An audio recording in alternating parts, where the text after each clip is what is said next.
D'abord, je dois dire que ce que je vous propose ce soir, c'est moins une conférence formelle que plutôt des pistes de réflexion offertes par touches qui viendront s'additionner comme sur un tableau impressionniste. L'idée, c'est d'avoir à la fin un paysage qui nous permettra ensuite de dialoguer. Comme vous tous et toutes, je suis plongé dans cette crise que nous vivons depuis bientôt 1 an. Je n'ai pas plus de réponse définitive, ni plus de recul que chacun et chacune de vous. J'essaierai seulement ce soir de synthétiser quelques éléments de compréhension et d'interprétation au sujet de ce qui nous arrive, et peut-être de commencer à discerner ce vers quoi cela pourrait nous conduire. Avant de vous donner le plan de mon exposé et de me présenter plus formellement, je commencerai par un bref préambule. Depuis le début de cette pandémie, nous comptons plus de 10 000 morts au Québec, plus de 20 000 au Canada, bientôt 500 000 aux États-Unis et bientôt 2,5 millions dans le monde. Ayons d'abord une pensée pour les victimes et leurs proches.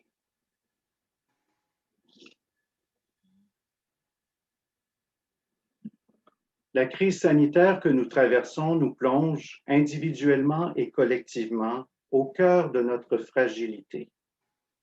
Et cette notion de fragilité, ce sera mon fil conducteur. Pouvons-nous faire de cette fragilité, fortement mise en lumière par la présente pandémie, l'occasion d'une transformation de nos vies et de notre monde, ce qui serait au fond ni plus ni moins qu'une transformation spirituelle. Par spirituel, j'entends tout simplement ce qui nous fait descendre en profondeur, ce qui nous permet de prendre un pas de recul, ce qui nous offre un temps d'arrêt pour reconsidérer l'ensemble des choses et notre réalité. En résumé, la spiritualité, disons que c'est ce qui transforme notre rapport au temps et à l'espace. Ensuite, par transformation spirituelle, j'entends l'entrée dans une dynamique de réflexion, dans un mouvement d'intériorisation. Pas uniquement une réflexion intellectuelle, rationnelle, mais bien une réflexion qui implique autant la tête que le cœur, autant la raison que les mouvements profonds de notre intériorité. En disant cela, je m'inspire de la spiritualité de Saint Ignace. Donc, en fait, je dirais que le spirituel dont je parle ici est de l'ordre d'un discernement existentiel. C'est quelque chose qui touche autant aux représentations qu'à une vision du monde et de la vie. Et surtout, cela engage des options fondamentales qui façonnent le sens de l'existence et orientent le vivre ensemble. Alors, c'est un peu l'horizon spirituel sur lequel je veux inscrire ma prise de parole de ce soir, celui d'un discernement qu'il s'agit de faire en commun. Un discernement spirituel et existentiel que nous amorçons et que nous allons avoir à approfondir comme société, comme humanité, dans les mois et les années à venir. Je vous donne maintenant le plan de ma présentation. C'est très simple en 3 parties. Une première qui mettra en quelque sorte la table, qui posera un horizon général pour notre réflexion. Une deuxième où je reviendrai sur une lettre que j'ai publiée dans le Devoir à Noël et qui est à l'origine de la rencontre de ce soir. Enfin, une troisième et dernière partie où j'identifierai quelques enjeux que soulève, selon moi, la pandémie et où je proposerai quelques pistes pour lire et interpréter ces enjeux. Je parlerai pendant environ une quarantaine de minutes. Alors, première partie. Pour l'amorcer, je veux d'abord me présenter brièvement. Je suis intervenant en soins spirituels à l'hôpital Marie-Clarac de Montréal-Nord depuis septembre 2019, soit presque 1 an et demi.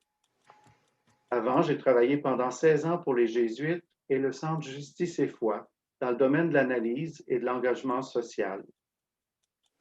À l'hôpital où je travaille, j'accompagne des personnes en fin de vie aux soins palliatifs et aussi des personnes à l'unité de réadaptation. J'essaie de les aider à trouver, en elles, des ressources spirituelles pour faire face à l'épreuve et aux crises qu'elles traversent.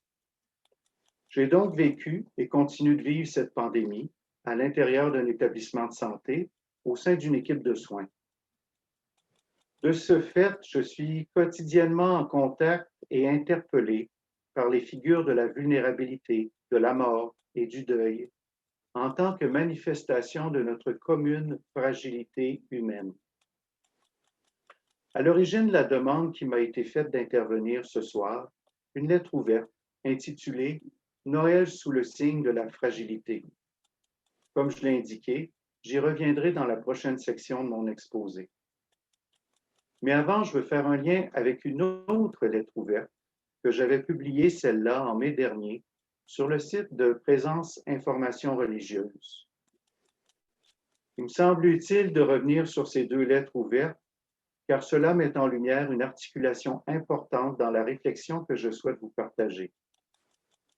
En effet, ces deux lettres tissent un lien à partir duquel découle tout ce que je vais vous dire ce soir.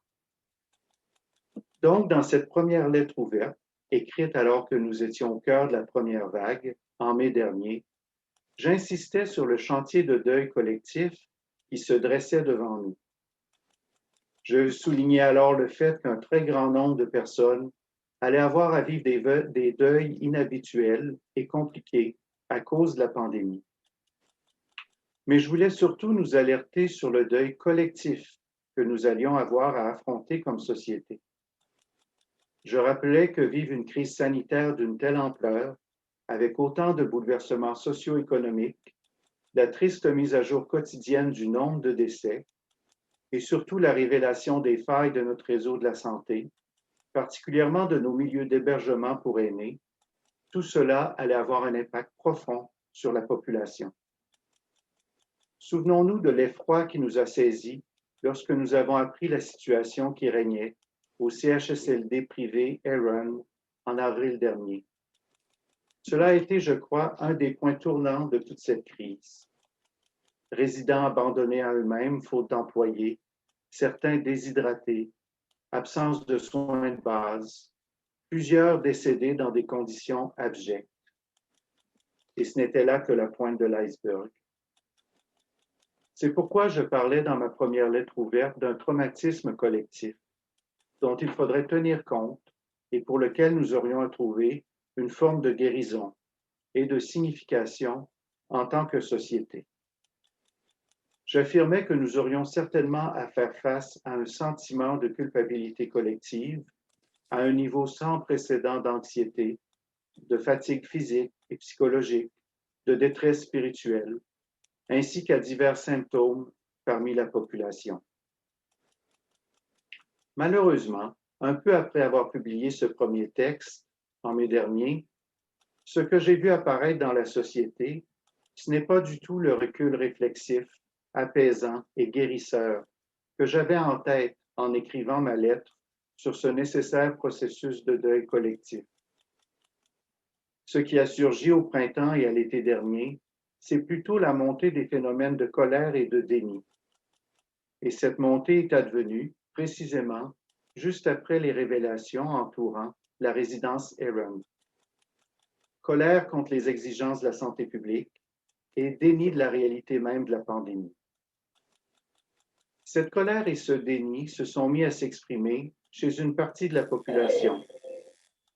Je pense ici bien sûr aux manifestations anti-masques, à l'opposition agressive contre les mesures sanitaires et à cette colère souvent irrationnelle dirigée contre les autorités publiques qui, bien sûr, naviguaient à vue dans cette tempête inédite.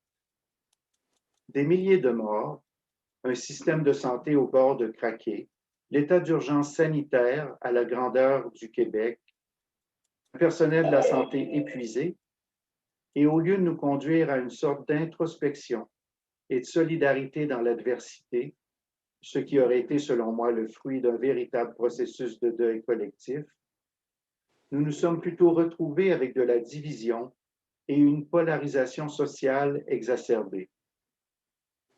Cette introspection et cette solidarité dans l'adversité semblaient et semblent encore impossibles à réaliser pour une portion importante de notre population. Alors, devant ce triste et inquiétant cette triste et inquiétante évolution des choses, j'en suis venu à m'interroger. Mais d'où cela vient-il? D'où viennent ces réactions violentes, ce refus de la réalité, ces comportements agressifs, ce mépris de la solidarité élémentaire dont nous avons tant besoin pour passer au travers de cette crise?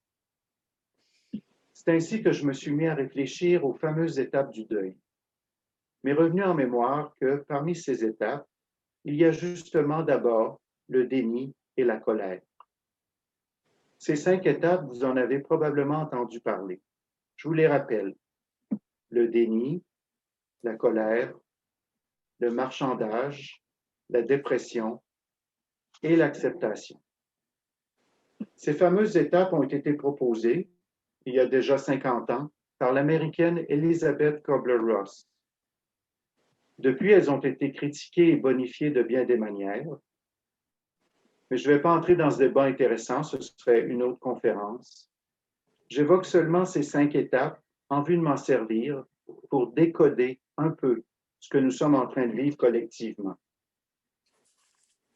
Je crois donc qu'une partie de l'explication de ce que nous vivons se trouve dans le fait que certains de nos concitoyens et nos concitoyennes sont tout simplement figés dans la phase du déni et de la colère face au traumatisme que représente la pandémie. Le déni et la colère sont des phénomènes tout à fait normaux, des phénomènes de survie qui apparaissent lorsque l'on fait face à une expérience traumatisante.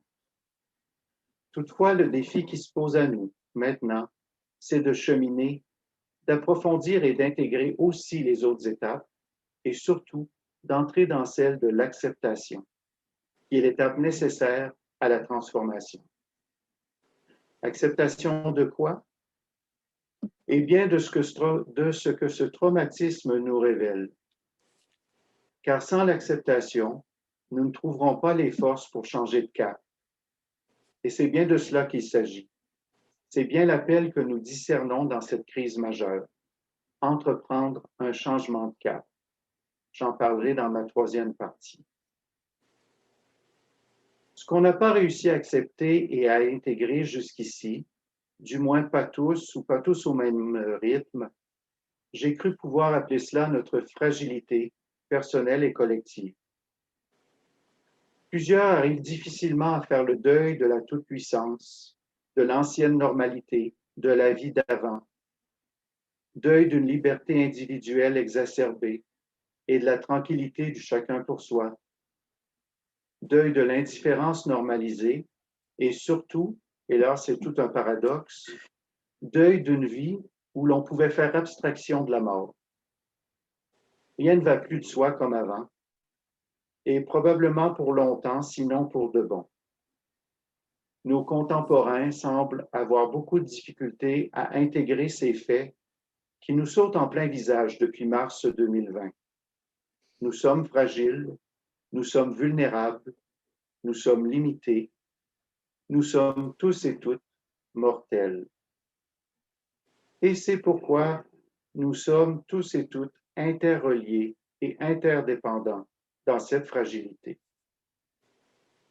Alors, qu'est-ce qui nous empêche d'avancer collectivement pour affronter vraiment et de manière créative et féconde la pandémie dans laquelle nous sommes présentement plongés? Qu'est-ce qui nous empêche d'entrer dans une dynamique d'acceptation, cette étape ultime du deuil, acceptation nécessaire à toute reconstruction, à toute réorientation?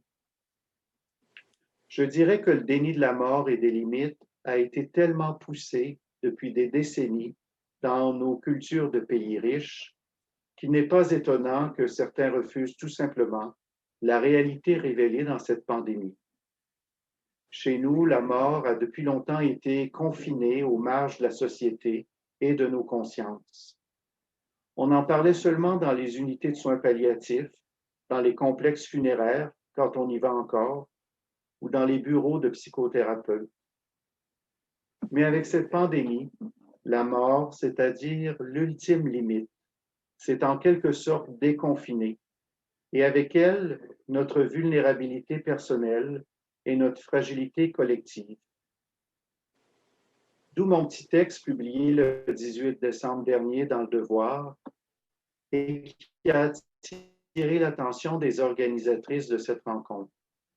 J'avais intitulé cette lettre ouverte « Noël sous le signe de la fragilité ». Dans la deuxième partie de mon exposé, à laquelle j'arrive maintenant, je vous ferai lecture de ce texte. C'est seulement quelques paragraphes. Vous y entendrez une synthèse de ce que j'ai essayé de vous dire jusqu'ici, et surtout, ça sera une belle transition vers ma troisième et dernière partie, où je survolerai quelques enjeux plus concrets en vous proposant des pistes d'interprétation et d'action. Alors, ayez en tête que ce que je me prête à vous lire a été publié juste avant Noël. Au cours de l'étrange année qui s'achève, le monde entier, autant que chacune de nos vies, ont été bouleversés. À travers cette pandémie qui ébranle tout, du plus intime de notre quotidien jusqu'au fonctionnement global de nos sociétés, quelque chose nous fait peut-être signe. Y aurait-il une parole à discerner, une voix à entendre, un message à interpréter? Et si c'était l'occasion de réfléchir à nos priorités, à notre style de vie, à notre rapport à nous-mêmes, aux autres et à l'environnement? Une remise en question de nos modes de consommation, de nos rythmes effrénés, de nos rapports sociaux, de notre organisation du travail et de l'économie. Un réveil du sens des responsabilités à l'égard du bien commun. Un rappel du devoir de solidarité envers les plus fragiles de notre société. À tout le moins, l'année qui s'achève aura certainement été une invitation à retrouver l'importance de prendre soin de soi et des autres, des aînés en CHSLD, du personnel de la santé, des réfugiés, etc. Et de prendre soin du corps social tout entier. Cette mission incombe pour une part aux responsables politiques et aux autorités sanitaires. Toutefois, nous l'avons réalisée comme jamais. Elle revient aussi à chaque citoyen et à chaque citoyenne. Dans la tradition chrétienne, le mystère de Noël célèbre annuellement une étonnante histoire, celle d'un Dieu venant se manifester dans la fragilité d'un enfant naissant au sein d'une famille pauvre et en déplacement, à qui l'hospitalité a été refusée car il n'y avait pas de place pour eux dans la salle commune. Formulons donc un souhait, que ce temps des fêtes soit l'occasion de méditer sur cette fragilité personnelle et collective, particulièrement mise en lumière depuis mars dernier. Puissions-nous tous et toutes devenir davantage hospitaliers à cette fragilité qui nous révèle, en vérité, que l'avenir de notre commune humanité passera nécessairement par une solidarité toujours plus universelle. Alors voilà le texte à l'origine de notre rencontre de ce soir.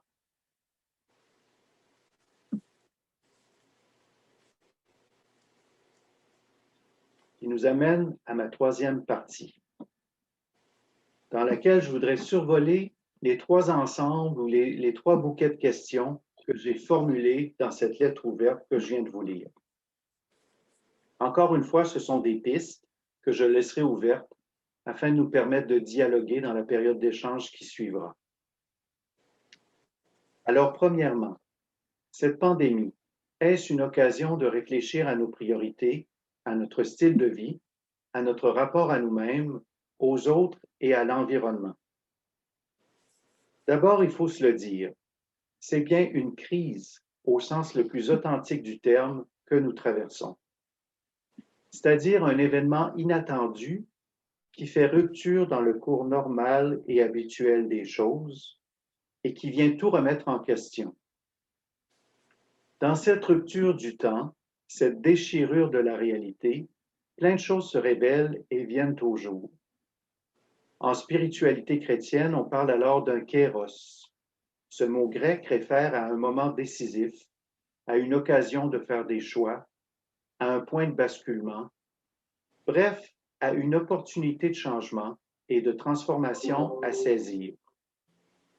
La tradition chrétienne parle aussi, à ce sujet, de discerner les signes des temps. Nos priorités ont été effectivement bouleversées. Chacun et chacune a été amené à identifier ce qui est le plus important pour son existence, à départager l'essentiel de l'accessoire, à redécouvrir ce qui est prioritaire. Se retrouver confiné chez soi, vivre avec un couvre-feu, cela a voulu dire ne plus pouvoir voyager, avoir souvent moins de réunions ou d'événements extérieurs auxquels il fallait participer, devoir réorganiser son emploi du temps, ses habitudes quotidiennes, et aussi ne plus pouvoir aller prendre dans ses bras des êtres chers, âgés ou éloignés. Chacun et chacune s'est ainsi retrouvé, plus souvent et plus longtemps, chez soi, seul ou avec ses proches. Il y a certainement là-dedans, particulièrement pour les gens vivant seuls, le risque de l'isolement, de la détresse psychologique ou affective. Et pour les couples et les familles, des tensions relationnelles possibles, à force de vivre dans la proximité, et même le danger accru de violences conjugales ou d'augmentation des addictions. Mais cette mise sur pause de l'existence, cela a aussi permis à plusieurs personnes de se recentrer un peu et d'avoir du temps pour faire des choses qu'ils négligeaient peut-être avant. Prendre du temps pour cuisiner, lire, faire de la musique, du tricot, du rangement, aller marcher, retrouver du temps de qualité en famille, appeler des amis qu'on avait peut-être négligés, finaliser un mémoire de maîtrise, c'est mon cas. Retrouver l'espace pour prier, méditer, réfléchir, écrire, faire de l'activité physique. Donc oui, si nous avons pu véritablement accueillir ce kéros, cette opportunité de la pandémie, cela nous aura certainement permis de retrouver le sens de nos priorités et l'importance de leur consacrer du temps. Qu'en est-il maintenant de notre style de vie? Nous avons tous et toutes réalisé combien les rencontres physiques, les contacts humains, en présentiel comme on dit maintenant, faisaient partie de notre quotidien, sans qu'on y réfléchisse trop, jusqu'au jour où ces contacts sont devenus dangereux et interdits. Il nous a fallu apprendre à vivre autrement, à faire les choses autrement, à inventer de nouvelles manières, à expérimenter des solutions alternatives pour continuer à nous relier les uns aux autres. La rencontre de ce soir en est un bel exemple. Je pense aussi aux apéros virtuels, aux soupers en famille via Skype. C'est ce que j'ai fait, moi, à Noël avec ma propre famille. Nous sommes encore en train d'expérimenter les possibilités, mais aussi les limites de tout ça. Bien sûr, il y a du bon et du moins bon là-dedans. Mais une chose est certaine, les humains sont faits pour être en lien, en relation. Et c'est bien là la base de la vie sociale et de la vie démocratique. La pandémie nous force à le reconnaître encore plus.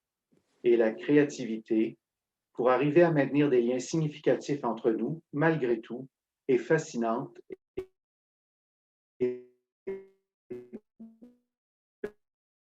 belle à voir.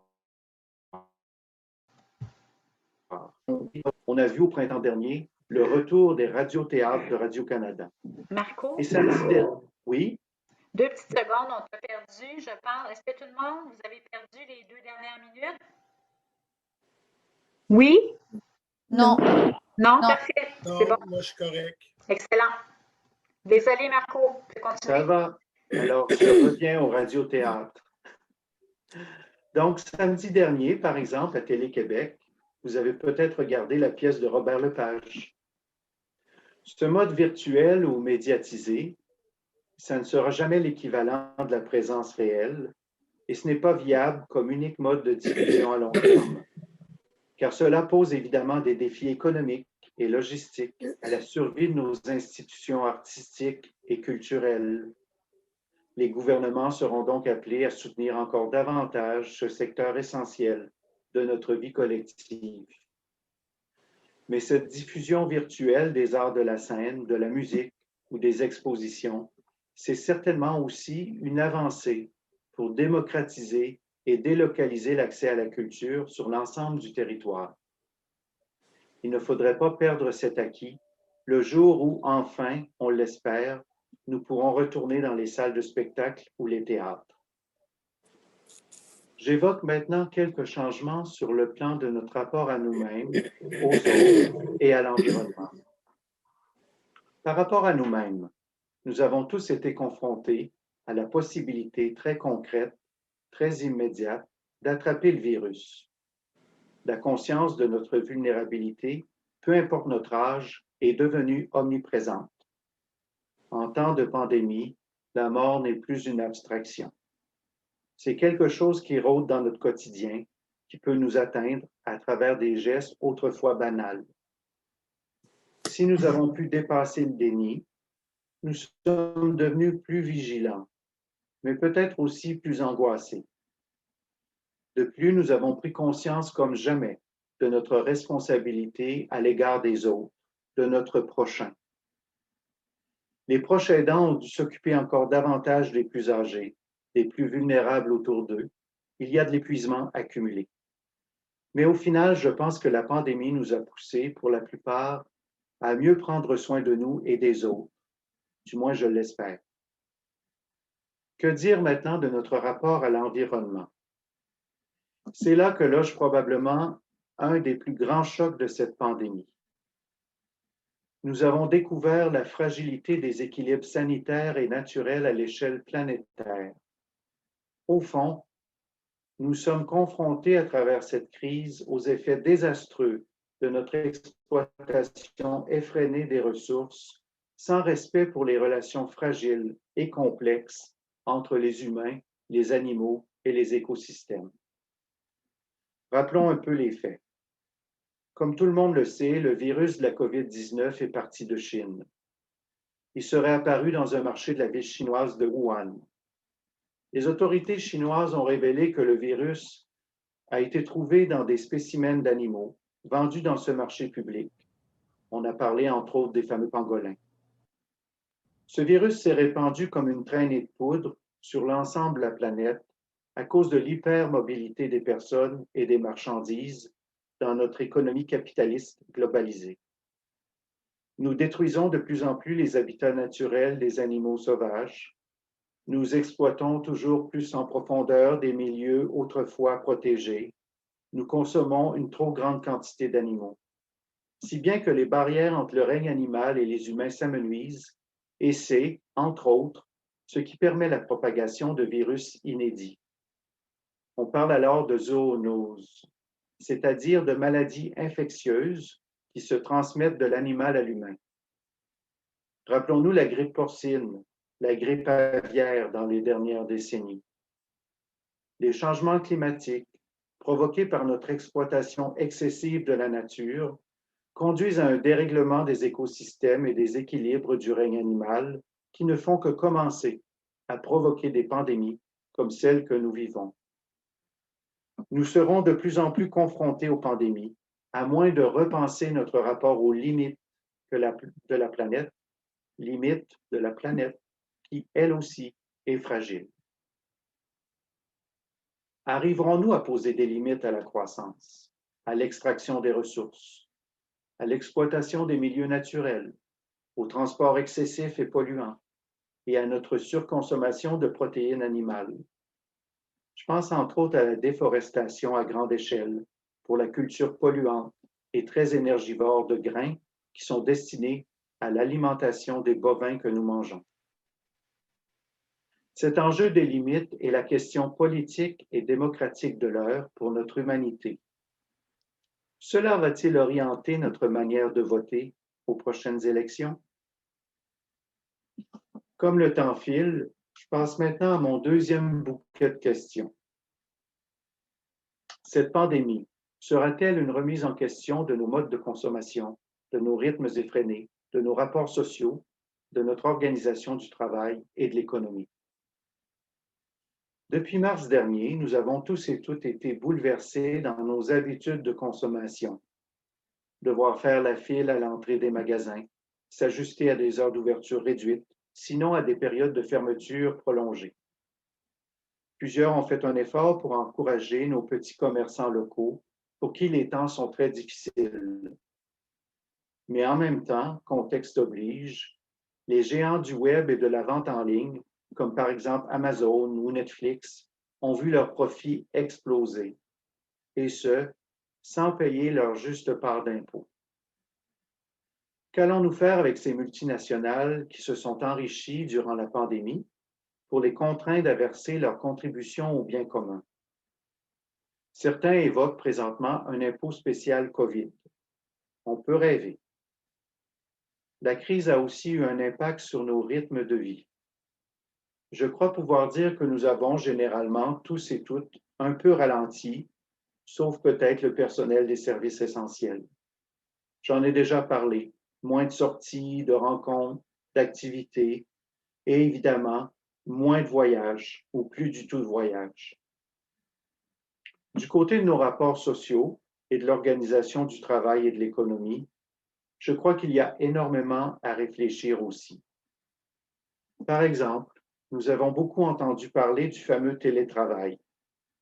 Évidemment, cela ne concerne qu'une classe de travailleurs, celles et ceux dont la profession peut se réaliser à distance et par le biais des moyens électroniques de communication. Ce n'est pas le cas, bien sûr, de la caissière d'épicerie, de la serveuse de restaurant, de la vendeuse de magasin, de l'employé d'entretien ou du travailleur d'usine alimentaire. Néanmoins, demandons-nous, quels sont les avantages du télétravail? Cela facilite la conciliation famille-travail. Ça permet de perdre moins de temps dans les déplacements. Ça offre plus de flexibilité dans ses horaires et ça génère moins de stress. Sur ce dernier point, celui du stress, encore faut-il nuancer. Être dans son logement ou sa maison, sans en sortir à longueur de semaine, ne plus avoir de distinction claire entre le travail et la vie privée, qu'est-ce que ça donnera à long terme? On n'a pas encore beaucoup de recul là-dessus. Cela dit, il faut aussi se demander, qu'est-ce qu'on perd avec le télétravail? On perd, entre autres, la vie et la solidarité d'équipe dans les organisations et les entreprises.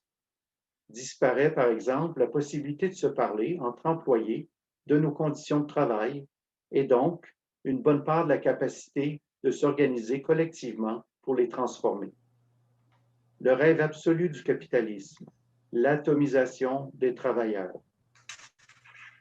Cette individualisation du rapport au travail, chacun chez soi, risque d'être, dans certains secteurs, une manière douce de diviser pour régner. Chacun devenant ainsi un travailleur autonome à qui on n'a plus besoin de fournir une infrastructure, un cadre physique, des espaces de rencontre. Sinon, un écran d'ordinateur et des réunions virtuelles avec ses collègues, réunions virtuelles dans lesquelles il n'y a évidemment plus de place pour les discussions informelles de cadres de porte ou de machines à café. Il s'agit bien d'une révolution majeure de l'organisation et de la culture du travail que nous sommes en train de vivre. Et plusieurs prédisent que nous ne reviendrons plus en arrière. Les espaces à bureaux sont déjà abandonnés de manière définitive.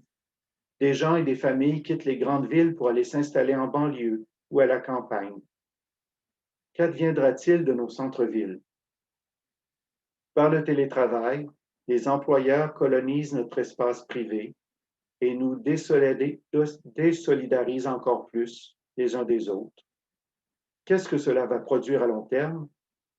C'est une importante question.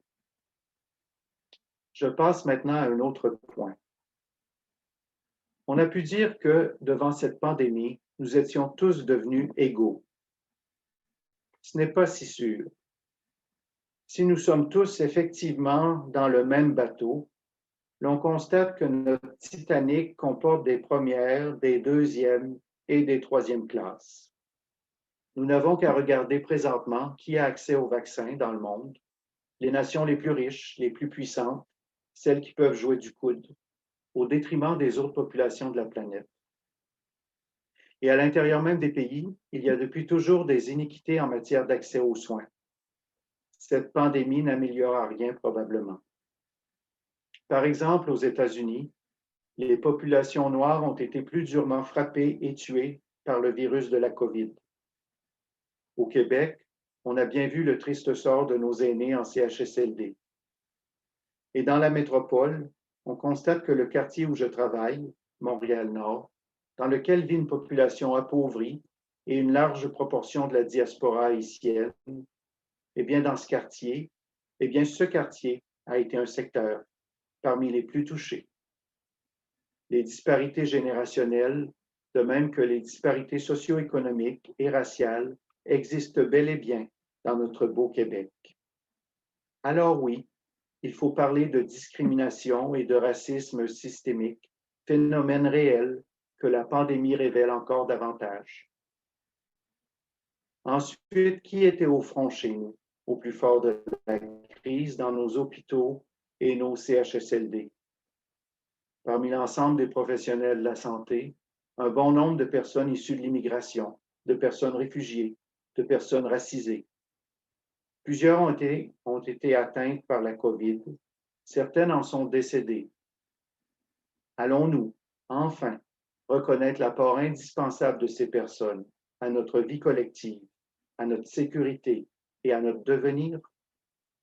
Il y a malheureusement encore bien des réticences à cet égard. Mais ce n'est pas tout.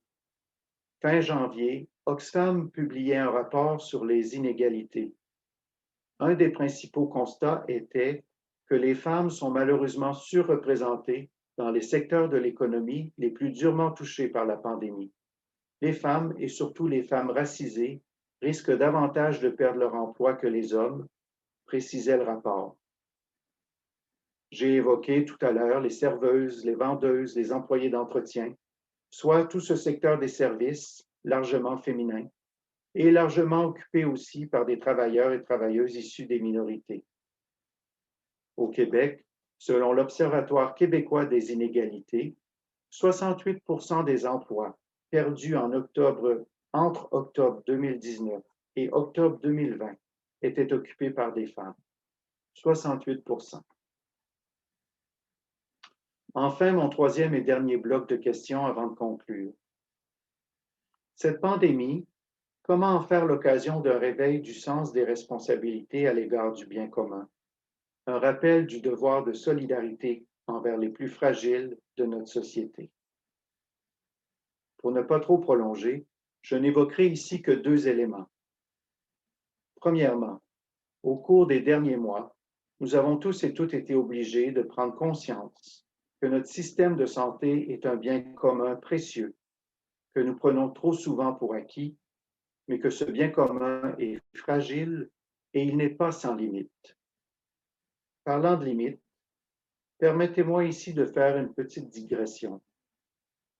On a récemment débattu au Québec d'un protocole de triage si jamais on arrivait au point où notre système ne serait plus en mesure de soigner tout le monde et qu'il faudrait donc faire des choix entre qui pourra vivre et qui on laissera mourir. C'est terrible, bien sûr, de penser en arriver là. Ça nous a indignés. Mais au risque de vous heurter un peu, permettez-moi de souligner que c'est bien là une indignation de pays riches.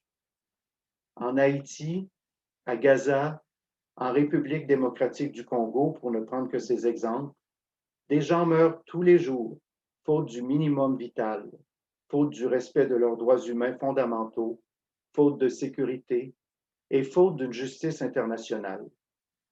Pendant qu'ici, nous en sommes à nous demander, pour la première fois de notre histoire, si nous allons avoir assez de lits de soins intensifs au coût de 4 000 $ par jour, dans plusieurs pays du monde, les enjeux quotidiens, avant, pendant et après la pandémie, sont: est-ce que j'aurai aujourd'hui de quoi boire et manger pour moi et les miens? Est-ce que je pourrai sortir dans la rue, aller au marché ou au champ sans me faire violer ou assassiner? Est-ce que je pourrai donner un avenir à mes enfants? Est-ce que je pourrai traverser le checkpoint pour me rendre à l'urgence s'il y a une complication avec mon bébé ou un de mes proches? Est-ce que je pourrai endurer encore un jour de plus l'occupation militaire? Est-ce que je survivrai à l'exil forcé pour atteindre l'autre côté du mur, l'autre côté de la mer ou l'autre côté de la frontière? C'est ça le pain quotidien de trop de gens sur notre planète. Et la COVID n'a fait que rajouter une couche à leurs conditions de vie drôlement plus insupportables que les nôtres. j'ose dire que cela relativise un peu nos indignations de bien nantis. Mais revenons à notre système de santé. Il est tenu à bout de bras depuis bien avant la pandémie, en grande partie par des femmes et des membres des minorités visibles, hommes et femmes, dont le travail n'est pas reconnu à sa juste valeur et dont les conditions de travail et la rémunération sont indécentes. On l'a bien vu avec les préposés aux bénéficiaires sous-payés et avec les infirmières accablées depuis des années par le temps supplémentaire obligatoire. Cette pandémie nous fait réaliser, je l'espère, que notre système de santé, chacun et chacune doit faire sa part pour le sauver et l'améliorer. Et il ne faut pas attendre d'en avoir besoin pour y penser. C'est un rappel de notre responsabilité communautaire à l'égard de ce bien commun qu'est le réseau de la santé. Et on pourrait en dire autant à l'égard de notre système d'éducation, alors que nos jeunes actuellement voient leur cheminement scolaire et leur développement psychosocial chamboulés comme jamais. Le deuxième élément que je veux souligner pour conclure cette partie finale, c'est que la pandémie nous a remis radicalement face à notre devoir de solidarité envers les plus fragiles de notre société, les aînés, les marginalisés, les sans-abri, les réfugiés et les plus démunis. Ces hommes, ces femmes et ces enfants sont les signes, les sacrements, pourrait-on dire en langage chrétien, de notre commune fragilité. Ici, je voudrais saluer la mémoire de Raphaël André, cet Inou de 51 ans, décédé le 18 janvier au centre-ville de Montréal, dans une toilette chimique à l'intérieur de laquelle il s'était réfugié à cause du couvre-feu. Il avait peur de recevoir une contravention des policiers. Il aura fallu un jugement de la Cour pour faire comprendre à notre gouvernement que les personnes sans abri, parmi lesquelles les Autochtones sont surreprésentés, devraient être exemptées du couvre-feu. Un accommodement raisonnable était nécessaire, car évidemment, lorsqu'on est sans domicile, on ne peut pas respecter un couvre-feu. Alors, je m'arrête ici. En conclusion, je dirais qu'accueillir véritablement la fragilité révélée dans et par cette pandémie, ce serait, selon moi, relever le défi d'intégrer davantage la mort, la limite, mais surtout la nécessaire solidarité qui est à la base du vivre ensemble et du bien commun. Pour que cette crise soit une occasion de fécondité et de créativité en vue d'un monde et d'une vie meilleure, nous sommes conviés à entrer, personnellement et collectivement, dans un processus de deuil par rapport à bien des illusions que nous portons et au déni que nous entretenons au sujet de cette humaine et, osons le dire, bienheureuse fragilité. Cette expérience pourrait nous conduire à une sorte d'introspection et de solidarité dans l'adversité, ce qui est, selon moi, un des plus beaux fruits d'un authentique processus de deuil, de même que d'une véritable spiritualité, l'introspection et la solidarité dans l'adversité. Oserons-nous accepter ce que ce traumatisme des derniers mois nous révèle? Arriverons-nous, politiquement et démocratiquement, à en tirer les leçons nécessaires, et ce, à l'échelle nationale et internationale?